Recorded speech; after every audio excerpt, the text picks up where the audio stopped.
Hey Legacy community, this is Terramaster back again with another video. Today I will be telling you about the Android format tournament coming up in our Yugioh Legacy Discord, the Yugioh Legacy Discord, which as always has a link in the description below for you to join in on this Android format tournament, because you know you want to play Jinzo.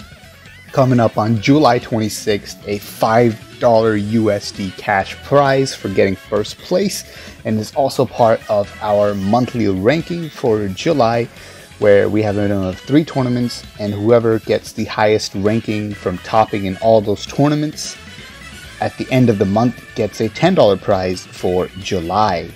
Why are we doing Android format? Because Jinzo is coming to Speed Duel. You probably already know Jinzo is coming to Speed Duels in November, but what you may not know is that it's coming to Speed Duels in August, on August 1st, at least in Europe. So, as you can see from this Discord conversation here, this right here is Matt Bell. He's the product manager for Speed Duels, and he's told us on Discord, courtesy of Mirakuru and Lucas Gaylord here for having this conversation with him and then posting it to our Discord, that Jinzo will be released in a promo event in August, on August 1st, and it will be legal in August. So, you know what that means, is that it will be legal for online tournaments. So, we do online tournaments at Yugioh Legacy, so it will be legal for us. So we're going to celebrate by having the format named after our boy Psycho Shocker, or Jinzo. And so let me tell you a little bit about the Android format. In March 2003, we had the release of Labrynth of Nightmare and the starter deck Joey and Pegasus. Now the starter decks, just like Yugi and Kaiba, were pretty much reprints.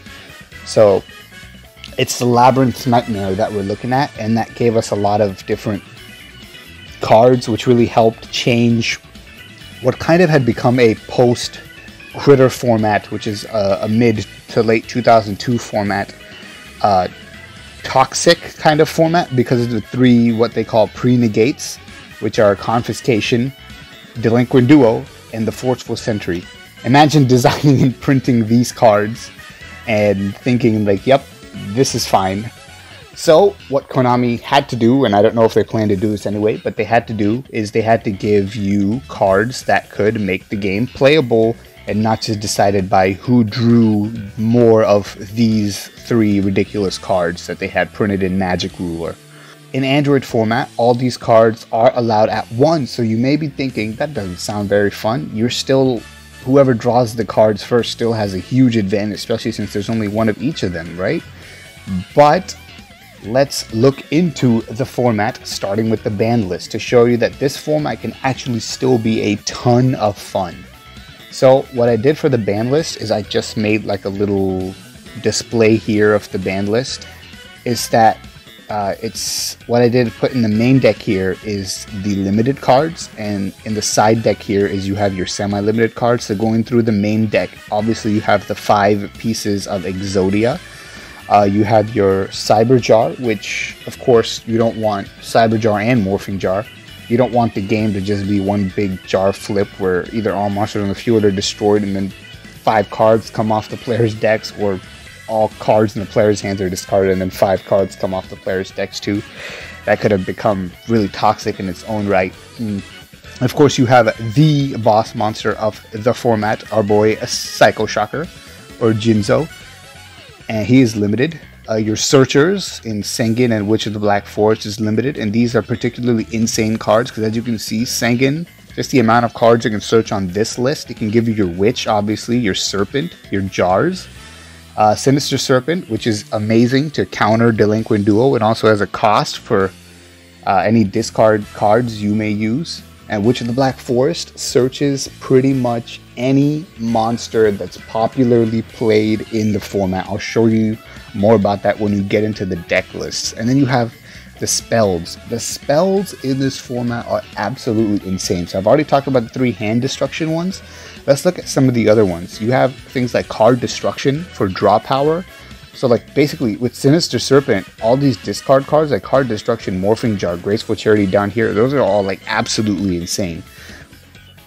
And then you have, I think, what's been called the Power 5 in the Yugi Kaiba format. You have your Change of Heart, Dark Hole, Raigeki, Pot of Greed, and Monster Reborn. You have things like Back Row Hate and Harpy's Feather Duster and Heavy Storm, big powerful Back Row Hate, taking out every single back row card that your opponent has or that's on the field. You have limited removal, which I think they had to limit just because of Jinzo. I mean, imagine if you could have 3 limited removals, you could build like a machine deck where Jinzo would just OTK you, since there's no hand traps in this early format. Then you have your power-up cards, Mage Power and United We Stand. Now, both these cards in an early format where attack points were still so important, you'll see all the decks ran big beat sticks for no other reason than their ability to be a beat stick. These cards could actually be extremely powerful. Then you have something like Painful Choice, which is just an absolutely ridiculous card, if nothing else to thin your deck, but also set up your graveyard for all the reborn cards that you do have. Then you have your reborn cards, like Premature Burial and Call of the Haunted. I already talked about Monster Reborn. And then you have Snatch Steal, which is like a continuous Change of Heart. So just pure, sheer insanity with these spell cards. Swords of Ring Light for your stall. Upstart Goblin will thin your deck to 39 cards. Then you have your traps, like Seize Fire, which can potentially do a big burn damage, as well as negate commonly played cards in the format, like your jars that you see up here. Magic Cylinder, which could potentially do insane burn damage if your opponent attacks with anything but Jinzo, any of the other beaters that are commonly played in the format. You have Mirror Force, which takes out all the attacking monsters except Jinzo. See why Jinzo is a big boss monster? And then you have Imperial Order, which is a counter to all of these ridiculous spells, and I think this card is badly needed in this format. It's also at the same time good that it's not at 3, because then that would make the spells almost unplayable, right? You have another jar, which is Morphing Jar number 2, which isn't quite as good as Cyber Jar in my opinion in this format, and that's why it's semi-limited too. But it does still clear the field, and it does still thin the decks of both players based on how many monsters were cleared off their field. Then you have, I already talked about Graceful Charity, but Graceful Charity is actually at 2 in this format, making it a format with a little bit more draw power than, say, like GOAT has. Then you have Noble Man of Crossout, semi-limited for your counterplays to all these flip effect monsters and the Sangins and the Witches of the world. Then you have Backup Soldier, which I believe may have just been semi-limited because of Exodia, but if I'm wrong on that, somebody pointed out to me, and that's the ban list. So I'm going to show you a sample deck list here, courtesy of Format Library. Format Library is a great resource for all Yu-Gi-Oh! TCG formats. It's just formatlibrary.com. Check it out if you're into old Yu-Gi-Oh! Formats at all. So this sample deck from there is, you have your big beaters, like I talked about, like Bazoo. Like as long as you have monsters in your graveyard, which is another thing Painful Choice is absolutely insane for, to combo with something like Bazoo. You fill up your graveyard, and all of a sudden Bazoo has targets to banish to power up. Kaiku is a beat stick, which as well as clears your opponent's graveyard for them to not be able to use their reborn cards or their Bazoo's effect.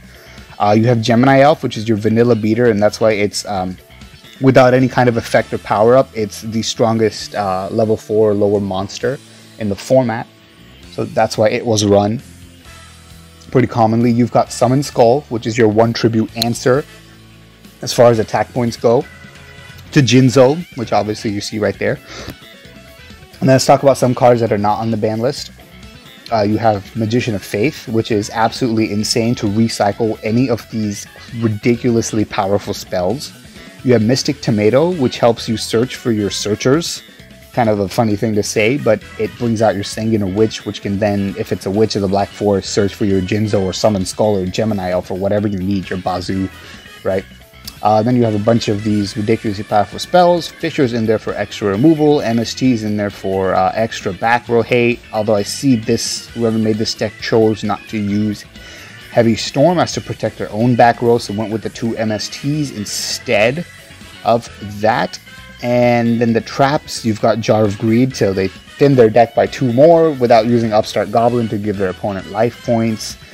Magic Jammer, which is another excellent card like Imperial Order, to go ahead and negate one of these disgustingly powerful spells. And then you've got your Torrential Tribute, which is of course a blow everything up on summon unless there's a Jinzo out there.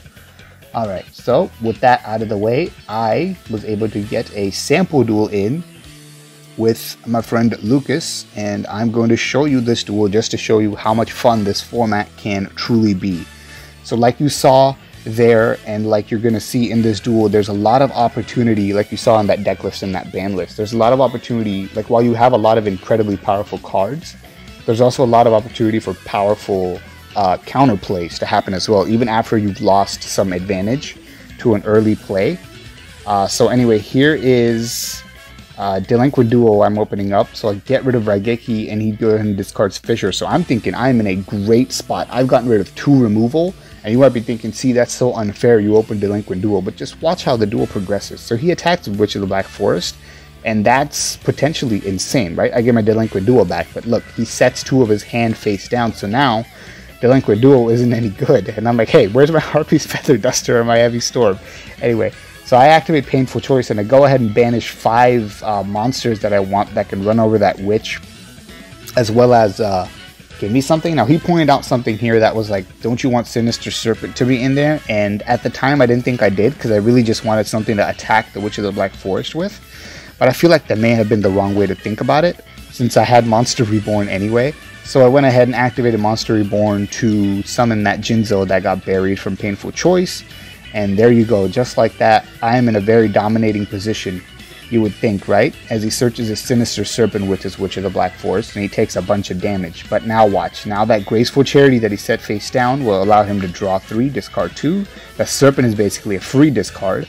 Then he draws his Pot of Greed, then he activates his own Painful Choice, and this is what I'm talking about, that you have plenty of opportunity for comeback plays, for counter plays. I'm going to go ahead and let him take that Mystic Tomato from the 5 cards he did banish.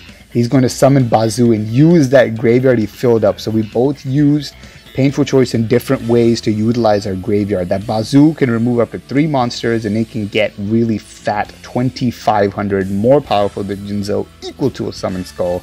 But now he has 3 cards in his hand, and I can finally hit Delinquent Duo. I go ahead and roll the dice to make it truly random, hit that Gemini Elf, he discards a Mystic Tomato, and I just end the turn.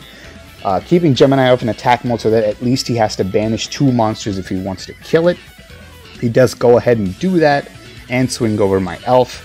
Pass his turn. Nope, not before getting rid of my Cyber Jar in main phase 2, but that has forced him to banish his as well, as he will set a monster face down and pass the turn. I will activate Roba and Crossout, taking out the Magician of Fate, but also taking out my own Magician of Fates from my deck.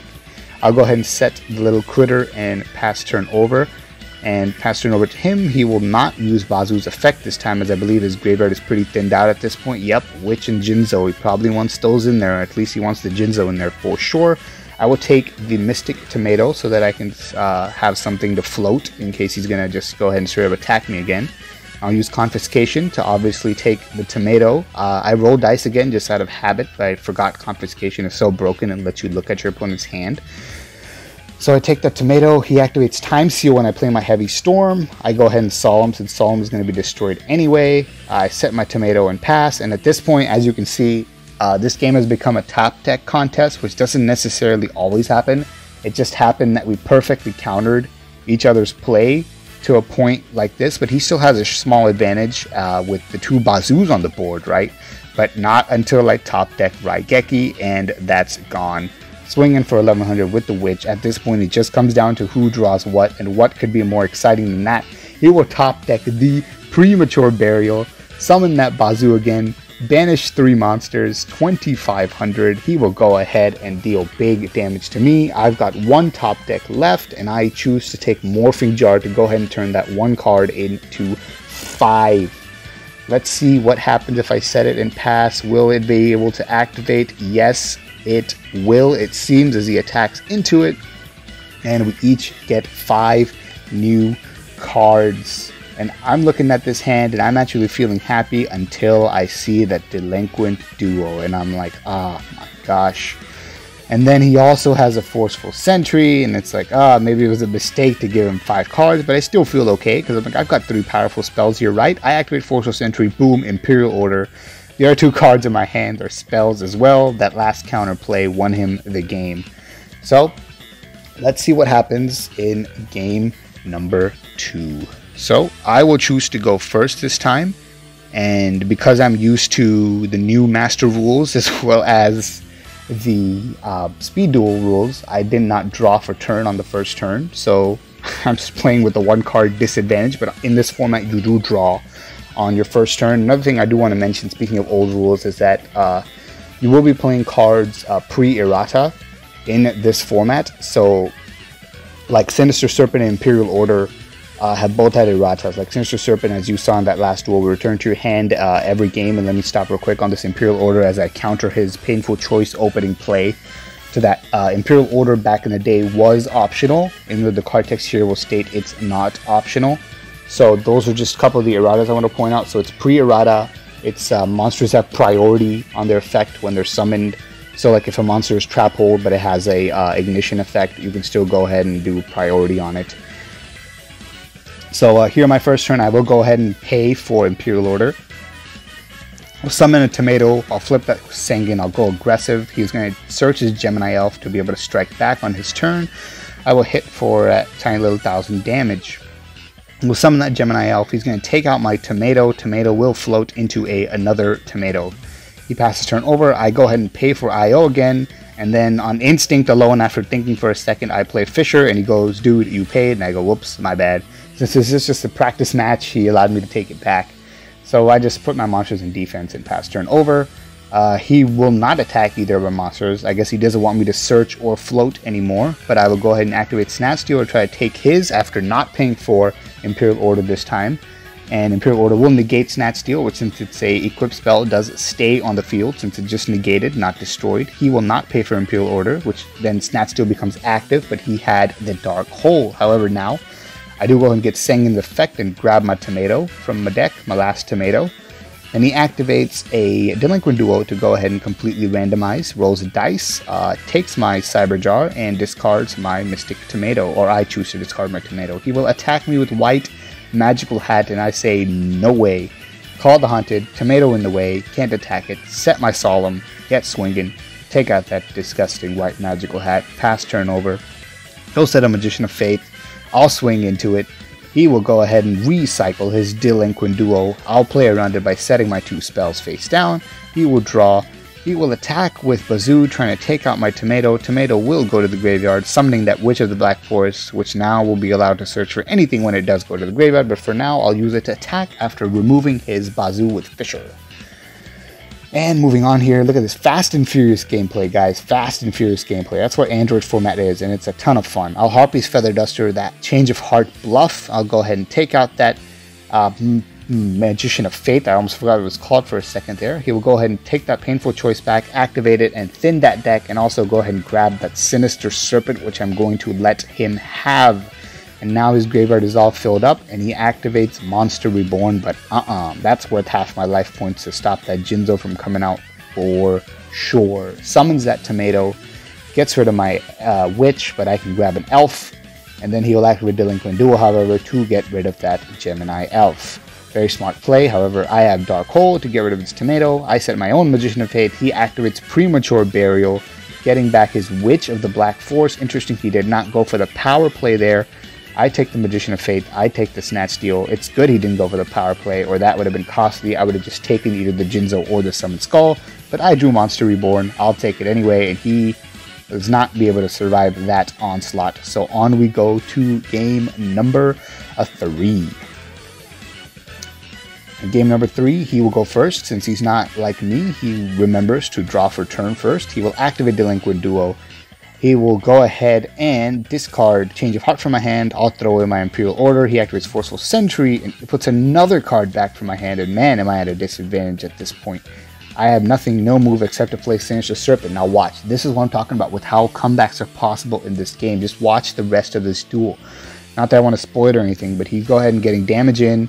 But now I have that Sinister Serpent, and boom, top deck that Cyberjar. That's all it takes. So unless he has that exact Nobleman of cross-out counterplay to it, this Cyberjar is going to turn the Duel around.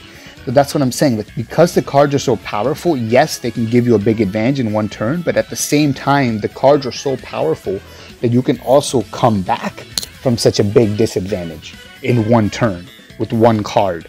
So that's what Cyberjar does here. It fills up our hands, and it puts a Magician of Fate on each of our fields, and I also go ahead and get a Kaiku on my field. So our Magician of Fate are face down, and he will set a bunch of back row and go ahead and search for his Witch and Sengen being destroyed. Takes a white magical hat and a Jinzo. He activates Change of Heart, but then he regrets it because he remembers he can't flip. So again, just a practice duel, so we let it go. I will activate Magician of Fate's effect by flipping it face up. Use Change of Heart, try to take his Magician of Fate. I was going for a big Change of Heart loop there by using Magician of Fate to recycle Change of Heart, then use his to recycle it again. But alas, I was Imperial ordered. I summon the Jinzo, and I will go ahead and take out that Magician of Fate, allowing him to take his Delinquent Duo back again. Jinzo will slap him for 2400 with Cyber Energy Shock. And then I will set 3 back row to play around that Delinquent Duo, which I know he has. He will activate Change of Heart to take my Kaiku, the Ghost Destroyer. I was surprised he didn't take Jinzo, but that's because he was going to take it anyway. Sacrifice it for his own. Activate Monster Reborn, and has a huge board. I cannot use trap cards, unfortunately. He admitted to this. He did miscalculate the math here, and he was 300 points short, and I wonder if he would have been as aggressive if he knew he wouldn't have enough. But I can Snatch Steal, I can Fisher, I can Monster Reborn, and I have the exact same board he did, and I have just the same amount of damage that he did, and he did not have as many life points. So that was game, and that was a ton of fun. I really hope that it looked fun to you guys too, and that you'll want to go ahead and join us in this Android format tournament as well.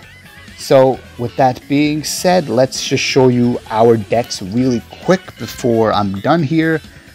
This is my deck. As you can see, I went for sort of a more defensive approach with the triple floaters, and I sided in more power with the Bazoos and an extra Kaiku there. I sided in some more removal, some extra back row hate, and some trap holes, since I didn't really know what to do with the side deck, but I kind of went more for extra power and just a utility box sort of with the side deck here.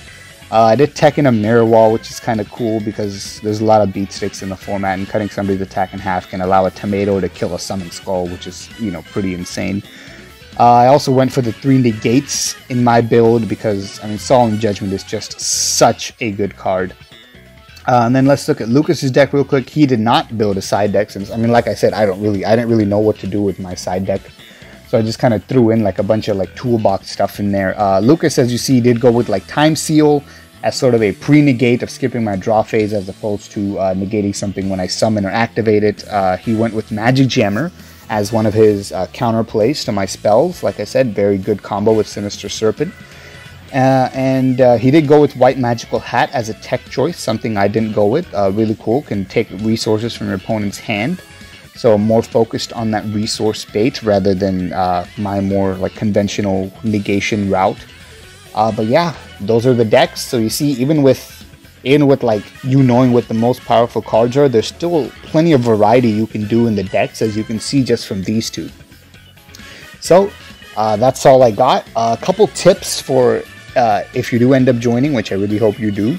And if you're building your Android format deck on Dueling Book, I will say search with the filter on GOAT format cards, so that you'll have a smaller, like if you only type in like the word, like for White Magical Hat, if you type in magical, then like a lot fewer cards will show up than if you're not on that GOAT filter.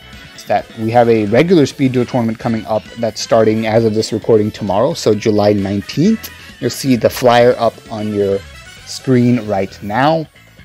Then you have a series of replays coming up, which I'm going to do from the June Speed Duel tournament, as well as the deck list breakdown from a tournament we had last month for Speed Duels. And then we also had a GOAT tournament last month, and I'll do a series of replays on that.